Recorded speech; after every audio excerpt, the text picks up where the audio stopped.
Welcome into another edition of the Fight HQ podcast. Of course, I am Jason Floyd, rocking solo here on this edition of the podcast. And unfortunately, Pete, unable to be here, but I am here to talk about UFC Vegas 91. Of course, goes down tomorrow inside the UFC Apex. Of course, prelims start 4 p.m. Eastern time. Main card starts at 7 p.m. Eastern time. This will be a little bit of a different show, probably be a much shorter show than we initially have when it's myself and Pete. Usually myself and Pete, we go anywhere from about 75 minutes to upwards of 90 minutes. Definitely won't be going that far, probably maybe a 30-minute show, whatnot. So gonna be a little bit different. I'll give you my thoughts on UFC Vegas 91, what I'm looking at in terms of from a DFS perspective, also what I'm looking at from a betting perspective, as well as there are some props out there that I do like for this fight card. So if you want to fire up those questions in chat, that would be very much appreciated. Of course, so you can also leave those questions over our Discord channel. Totally free to join. Great community that we have over there. So appreciate everyone tuning in here on a Friday afternoon. If you happen to be watching us live right here on YouTube, if you are check us out on YouTube, you hit that thumbs up button. I very much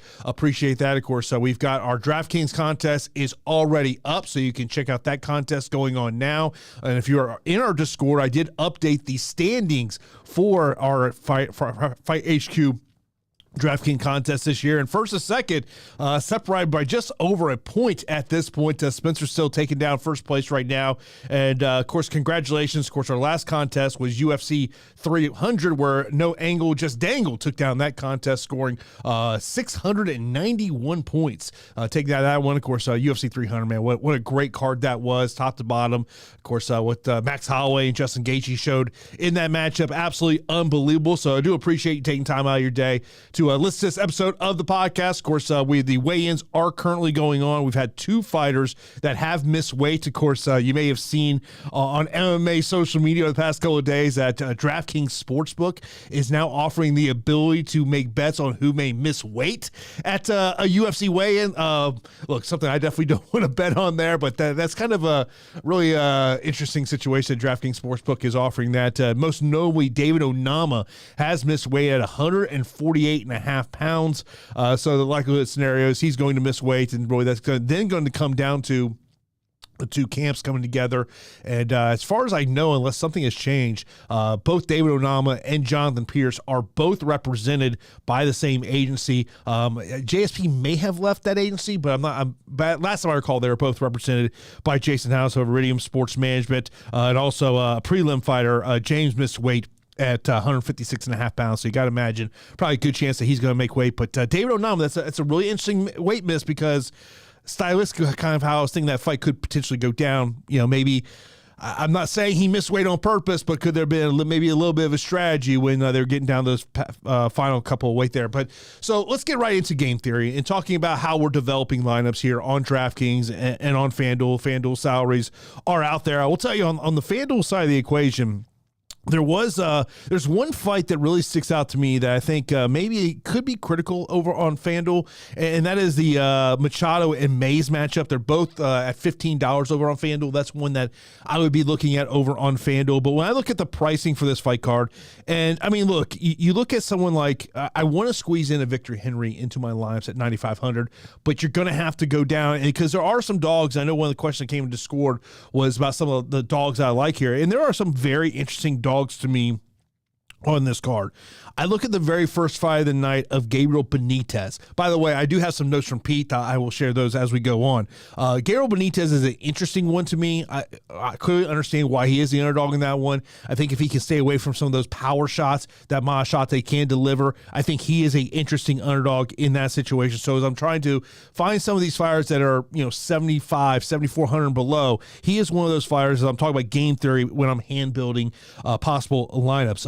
I look at someone like a Dontel Mays. I know he can be tough to trust here, but he is someone that I'm looking at 7,900, a little bit of sour reliever. I think Austin Hubbard is another interesting underdog play here at 7,800, particularly if he goes with the wrestling route. Speaking of that wrestling route, and I know when we talk about Tim Means, we don't think about going there and utilizing grappling. When we think of Tim Means, and you think about all these years that we watched Tim Means fight, you think about a fighter who's going to go out there and wants to put it on the feet. But I do think, looking at it from a thought process of what's the best way to win that matchup, to me, it would be to utilize the grappling, try to take 𝗄𝐻 down to the mat, at 7,100 is something I would definitely be looking to go into there. Jonathan Pierce at 𝐒𝐴600 was someone even before the weight miss that I was looking at from a game theory aspect, from the takedown aspect, because I could see him scoring a lot of takedowns. There are some potential concerns I do have about his chin in that one. The heavyweight matchup, Denise and Lane, look, it's low-level heavyweight action. I think it's one of those matchups that you guys sit there and you got to try to look at putting that in your roster. By the way, if you are on, like on UFC.com or ESPN MMA, you will see 𝐼𝐢𝐠𝐴 𝐷𝐶𝐿𝐵. That is 𝐼𝐢𝐠𝐴 𝐿IPSKI, just so for you're familiar with that one there. And I would say in terms of game theory, and when I'm talking about game theory for GPP contests, the co-main event to me has to be a priority, and you want to get to both sides of this equation. Bogdan, it is first round or bust to me. If this fight gets into the second round or hits, say, minute 8 of this matchup, to me, it should be Ryan Spann's fight to win all day long. Obviously, he has fought the much tougher competition. Ryan Spann, up and down, but when you look at who he's lost to in the UFC, it's all notable competition that he's lost to. But to me, the co-main event is the GPP priority fight of the week. In cash games, it's a shaky fight to get to, because I think that it's a boom-bust play on both sides of the equation. The winner's probably going to get 100 points, or I would say 90 to 110 points is probably where the winner of that matchup's going to get. And of course, the loser, you're going to be talking 10 points or less. So, but to me, the co-main event is a priority matchup for the week. And then we look at the main event. And I was sitting here in the office and I had the weigh-ins on, and one of the things that I took notice of was the fact that 𝐼𝐠 wasn't one of the first guys on the scale, and that to me was like, uh-oh. And we know we've seen the weigh-in issues with 𝐼𝐠, and when he walked onto the stage, and it was kind of like that side shot, I was like, oh man, kind of looks a little sunk in. But when he got on the scale, I was like, you know what, doesn't look that bad. And obviously things have not gone well for 𝐼𝐠, and if you're looking for an underdog, don't mind getting 𝐼𝐠. I do think that he does have the power advantage in that one. Now, before I get into breaking down some of the fights, I will mention, of course, my guy Pete did send me over a text here today. And I'll just tell you, here's what Pete said to me. He goes, main event, I think I'm leaning competitive fight where Nicolau probably wins the decision, but the power is there to hurt Nicolau, or at least make it always worry about Alex losing via choke, especially the Japanese necktie or guillotine, but I'll take Nicolai. And then, of course, he goes, why do I feel despite the biggest gap in skill on the mat where Spann should sub Bogdan, he gets rocked and knocked out on his feet? I feel it's way too big of a sub of competition for Bogdan, but honestly, he still might win. Need this fight. I'll pick Bogdan via KO. I'll just tell you, here is Pete's picks here. He's got 𝐼𝐢𝐠𝐴 𝐿IPSKI as an upset, Denise knockout, Pierce via decision, 𝗄𝐻 via knockout, Henry via decision, Figlak via decision, Machado via decision, Souza via decision, James inside the distance. Of course, we know he missed weight there. Petrovic sub, and Machate via decision. So those are the picks from Pete to Heat. Of course, if you have any questions for Pete, you could say, go into the score, or probably just if you watch this after fact, leave a comment. He will certainly be able to answer any questions that you have. So I'm just going to kind of go down fight by fight, just give you kind of some general thoughts of what I think here. Looking at the main event, Matheus Nicolau and 𝐼𝐠. I mean, one of the things that you note about 𝐼𝐠 is he is taking this fight on short notice, of course, coming in off that loss. Matheus Nicolau was supposed to take on Manel Kape, and I think kind of the general feeling heading into that matchup was the winner was likely going to get the winner of next week's title fight of Pantoja and 𝗍. And I think Matheus Nicolau still is kind of in that position, just when you look at this UFC flyweight division. I think if he goes out there, has a dominating victory, he probably gets the winner, or maybe they'll book a matchup between him and Muhammad Mokaev, between those two guys. But, look, I do say this is my concerns for Nicolau. My concern would be him getting chin checked. I think if 𝐼𝐠 is going to win this matchup, I think it is more based on the power that he does possess at 125 pounds. I think Nicolau is a much better fighter. From a betting perspective, I do like Matheus Nicolau to win via decision at plus 215. I wouldn't mind, if you want to put a little sprinkle on 𝐼𝐠 wins via knockout. But from a DFS perspective, I do like the potential of 𝐒𝐻𝐻 𝐼𝐻𝐿𝐼 just racking up point after point after point. But, I would say this. I don't know if I would consider this main event a priority for me personally.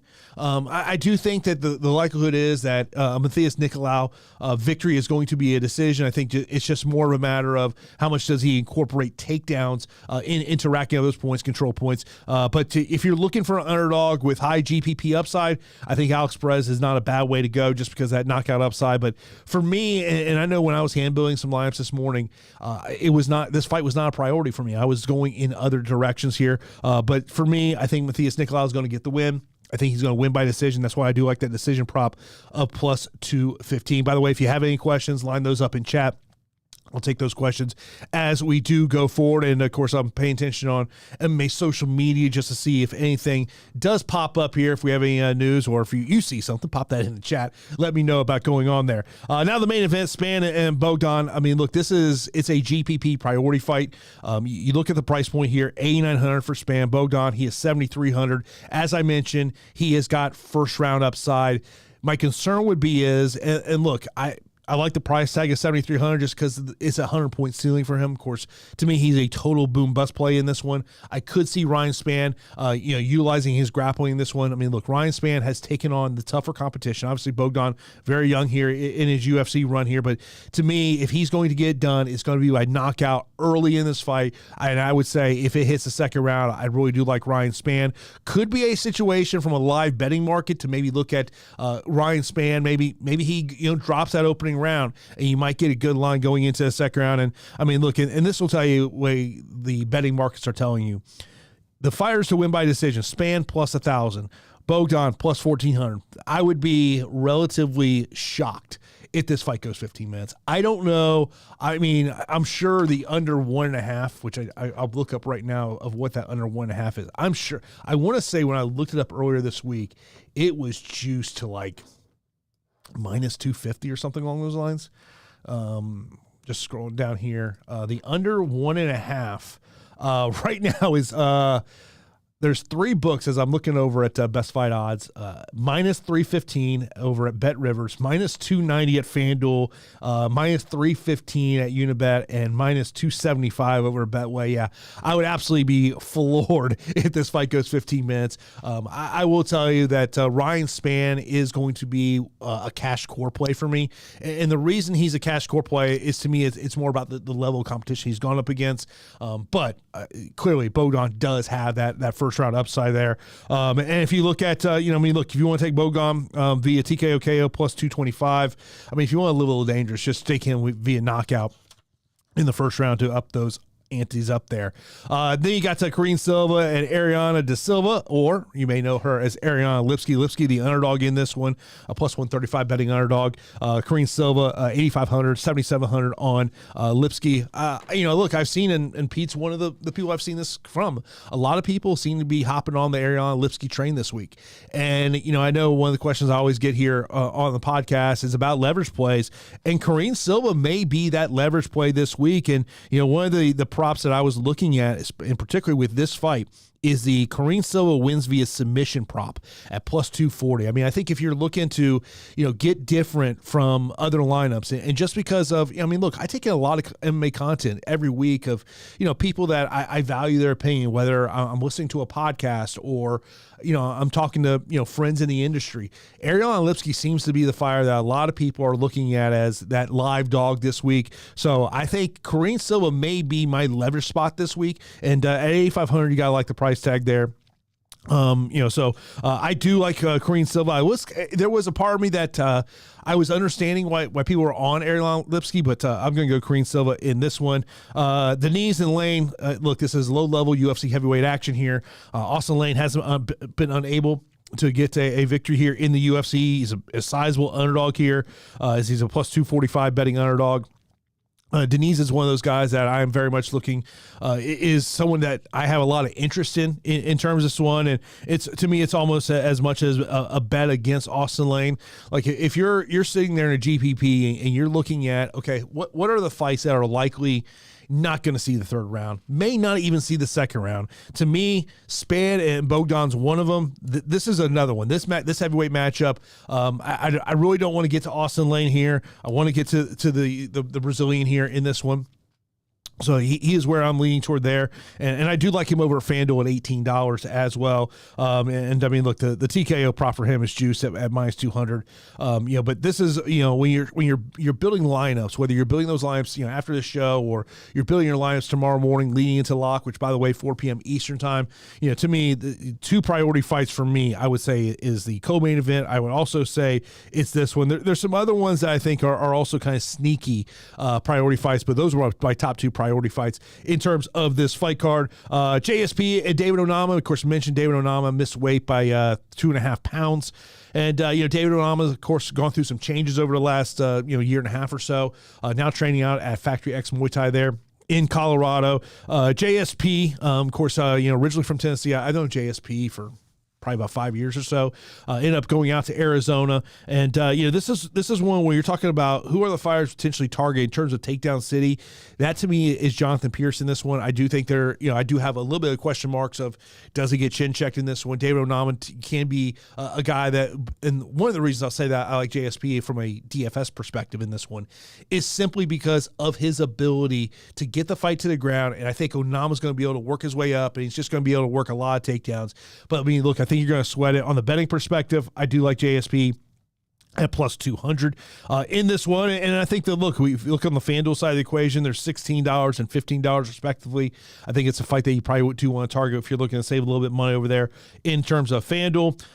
Tim Means and 𝗖𝐸𝐺, I mentioned this right at the beginning of the show. I think when you talk about Tim Means, I think there is a path to victory for him here. And to me, the path to victory, even though when I think of Tim Means, and I think about all the times I've watched Tim Means fight, I think of a guy who wants to keep it up on the feet. I do think that a key path to victory for him in this one is actually use of grappling. And I don't mind getting to him at 7,100. I mean, I think 𝗖𝐸𝐺 ultimately gets the job done. Tim Means this week, he's 40 years old, and he's already talked about the fact that he understands that there's not much fight left in him. He understands he is on the backside of his career, and who knows, maybe if he doesn't get the win tomorrow night, maybe this is the last time we see Tim Means fight inside the MMA cage. But, I think to me, the proper game plan, if I'm Tim Means' camp, is to try to utilize grappling in this one. So I think if you're looking for a sneaky takedown artist in this matchup, to me, I would be looking at Tim Means. But I do think 𝗖𝐸𝐺 is going to get the job done here in terms of that one. Victor Henry and 𝗵𝐻𝑖 𝐻𝑖. Victor Henry, the biggest betting favorite on this card, a minus 450. Or second biggest favorite on this card, minus 450. Taking on 𝗵𝐻𝑖 𝐻𝑖. Look, I think that Victor Henry should win this matchup. I think the only question mark you have with this one is more the fact of, can he be optimal at his price tag? That, to me, is my only concern about Victor Henry. I think he's going to go out there and win. My question mark is whether he can go out there and get a decision win. I don't think he will be afraid to take this one to the mat and put 𝗵𝐻𝑖 𝐻𝑖 on his back. I mean, and look, there's a lot of people that necessarily don't want to get into a grappling matchup with 𝗵𝐻𝑖 𝐻𝑖. Of course, ADCC world champion. Of course, that was all the way back in 2003. But, and if you look at 𝗵𝐻𝑖's wins, look, they're guys that are no longer in the UFC. I think Victor Henry should get the job here. My only concern is whether or not he can ultimately get be an optimal score. Can he get me 100, 110 type-ish points? That would be my concern about Victor Henry. But like, if you tell me about who do I feel confident is just going to go out there and get the win, Victor Henry is one of those guys, but do have concerns that because of the price tag that he may not bring me an optimal score. And if you look at the betting side of this one, which is kind of interesting, plus 120 is Henry win via decision, plus 175 to win via TKO. I think Victor Henry gets the job done. But in terms of, big GPP contests, I just don't know if he's going to bring us a score that we want, especially if it's a decision victory. Figlak and Hubbard. This is actually a fight that I've really been looking at a lot over the past 24 hours. Hubbard, a slight betting underdog in this matchup. He is 7,800. Figlak, 8,400. I think if Austin Hubbard is going to get the job done here, to me, it is about him utilizing his grappling and just chain wrestling, not making this stand-up matchup. To me, that's why, you talk about underdogs I'm going to target tomorrow.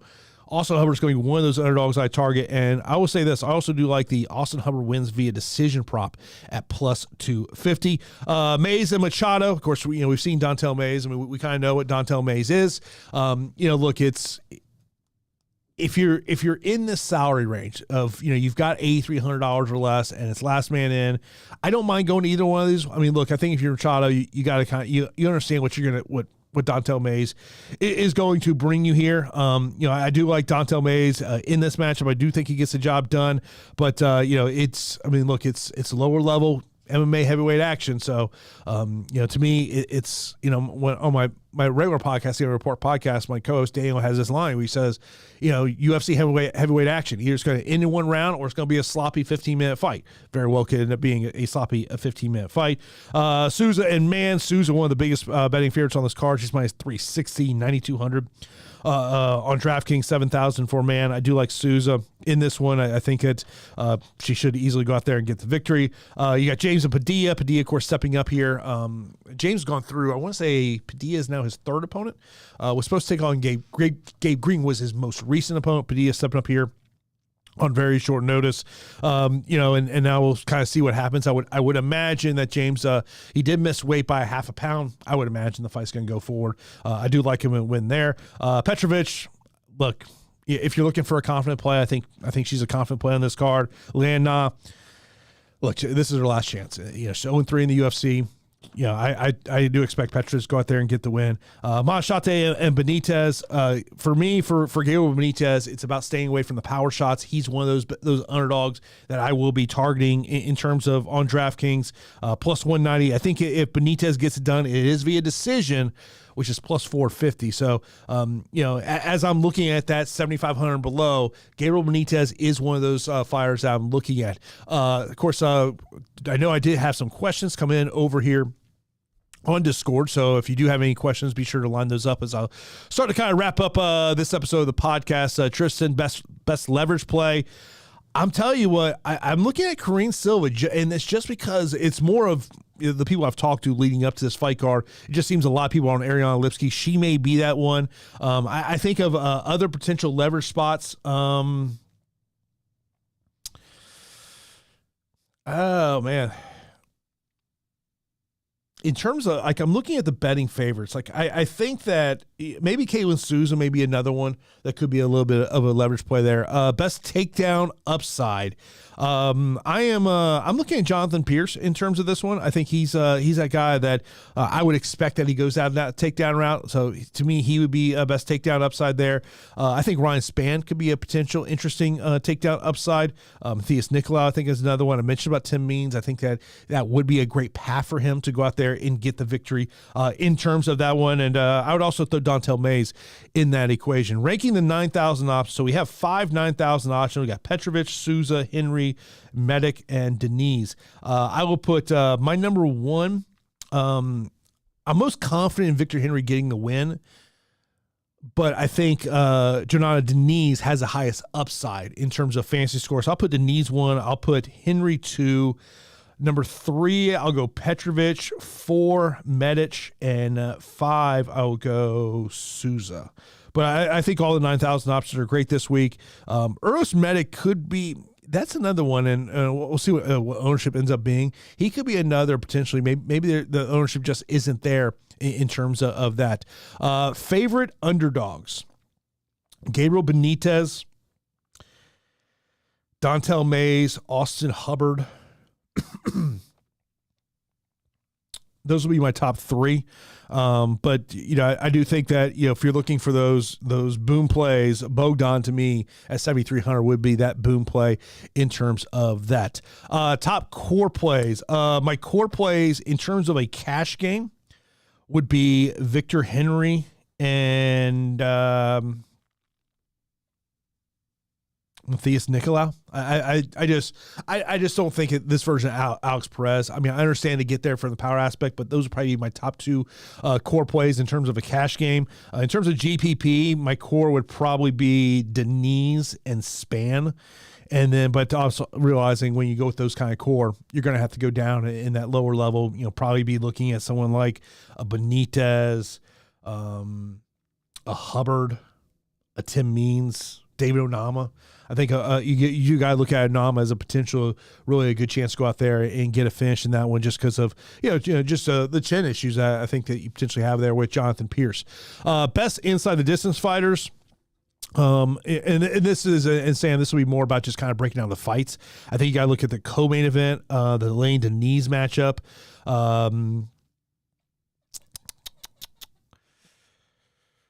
Let's see here. The other ones that I really feel, I mean, those are two that I have a super confident are going to end via stoppage. I think 𝐼𝐠 is another interesting inside the distance fighter.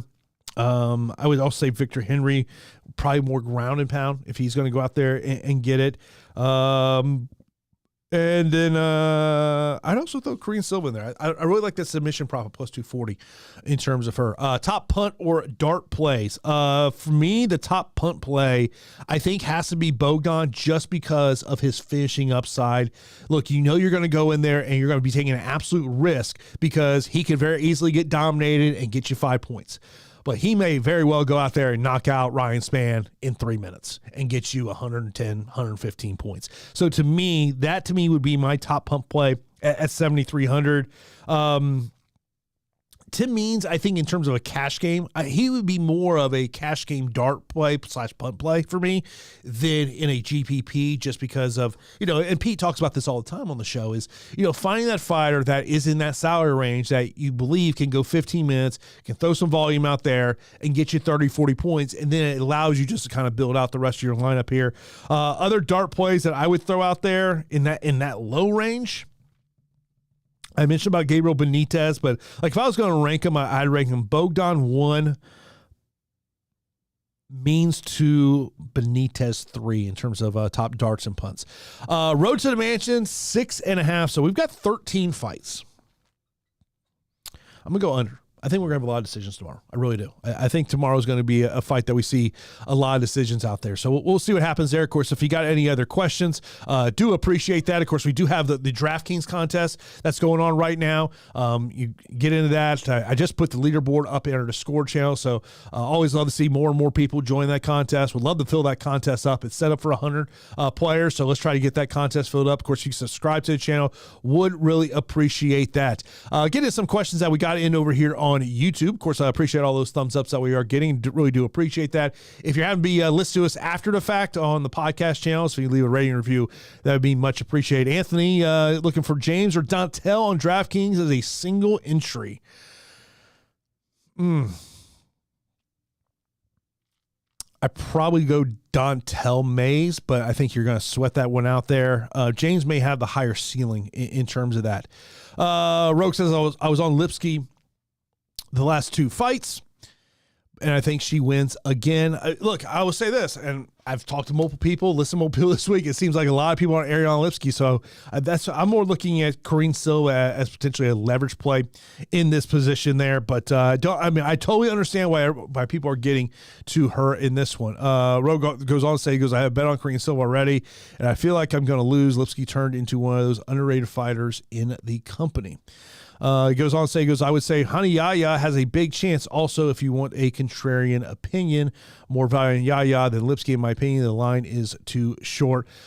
This is my thing about 𝗗𝐻𝑖. It's one of the things of when I'm developing lineups for MMA DFS, it's okay, how does 𝗗𝐻𝑖 win this matchup? And, one of the fights that I really point to when you look at 𝗗𝐻𝑖 and someone who I thought fought him tremendously was Ricky Simón, where Ricky Simón knew he had the wrestling advantage in the matchup and just went down there. But, one of the things about 𝗗𝐻𝑖 is if you look at, who he's beaten, I don't know if he has a win against someone who's currently in the UFC at this point.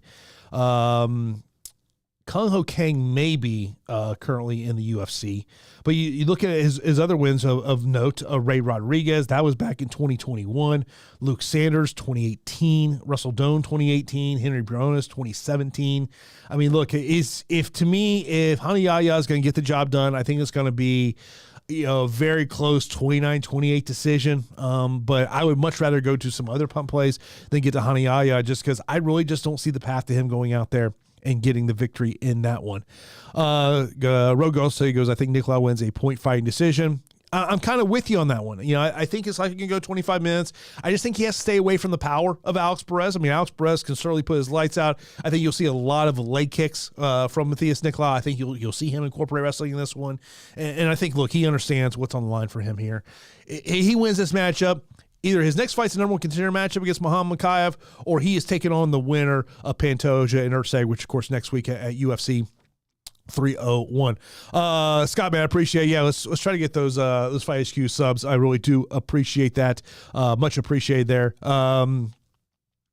Yeah, I mean, and Rogue saying Benitez certainly has a chance. I mean, I think he is a more technical striker, but 𝐷𝐻𝐻ate has the power advantage in that one. And that, to me, is where he just has to stay away from that power. If he can stay away from that power, I think in terms of, you know, I mean, look, you're every time I'm developing lineups, and I was doing it this morning, you know, when I was, you know, hand building my lineup for the 𝐕HQ contest, I was sitting there going, okay, man, who are these, you know, under 7,500 fighters and below? You really don't want to get to 𝐼𝐠𝐵Hez. To me, I would be more wanting to get to 𝐼𝐠𝐵Hez in a GPP as opposed to a cash gains. Like, you know, we mentioned, I mean, if you just look at the notable underdogs in this one, Bogdan 7,300, talked about it a couple times already in the show.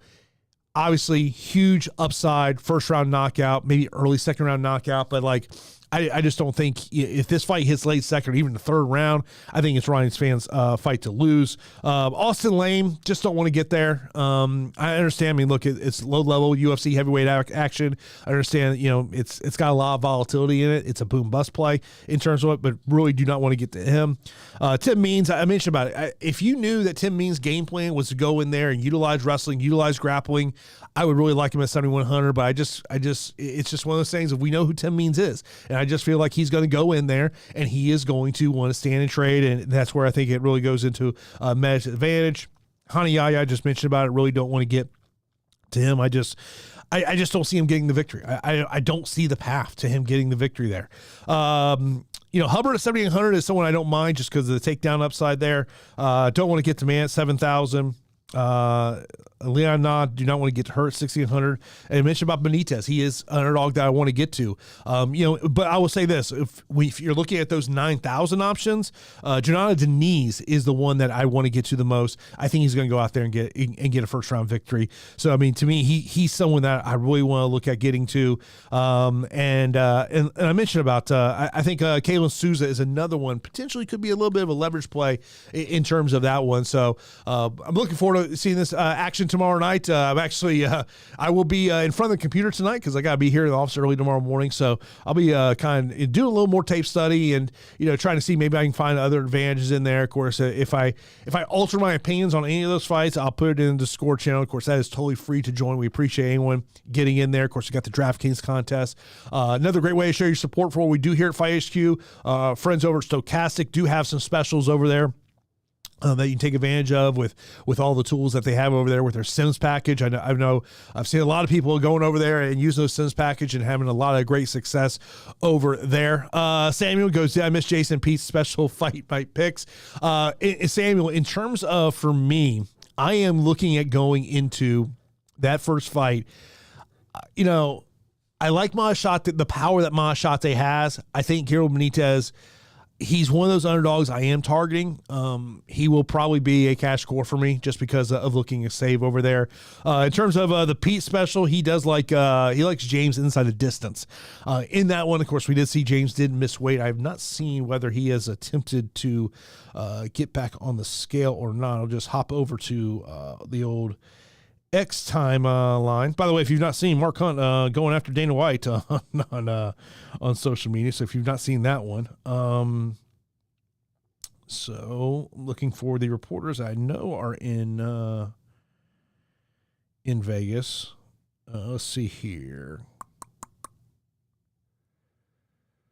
Yeah, as of right now, the two fighters who have missed weight have not stepped back onto the scale. And by the way, it to me is still crazy that there are sports books out there offering lines on whether a fighter is going to miss weight or not. If you haven't just check us here at the end. I'll just kind of go over Pete's picks. Pete does like 𝗃𝐻 𝗃𝐽𝐬 in the main event.